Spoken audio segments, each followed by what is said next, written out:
Hi, I'm Maria. I'm a tax pro at H&R Block, and today we're here to talk about the gig economy and gig workers and independent contractors. Many individuals do not realize that in the eyes of the IRS, when you become a gig worker or a freelancer, you have now become a small business. And part of becoming a small business means that you now have taxes that you don't have when you're a traditional employee of a W-2 employer. A self-employed individual or a gig worker is responsible for determining how much they owe for self-employment taxes. And self-employment taxes are your Medicare and Social Security taxes. But as the owner of the small business, you are required to make those payments, which requires a quarterly estimated tax to be paid in order to have paid enough during the year.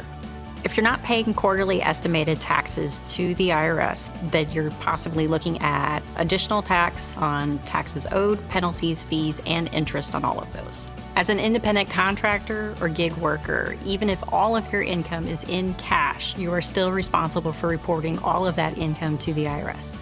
All income is taxable to the IRS. Some of the advantages that come from being a gig worker or a self-employed contractor individual allows you to take deductions against that income. For example, travel, meals, mileage. Keeping records, for example, a mileage log is vitally important to being able to show and prove the expenses and deductions that you're taking are legitimate business expenses. Visit hrblock.com to connect with a tax professional remotely or in person today in order to receive answers and how to estimate and make payments for your quarterly taxes.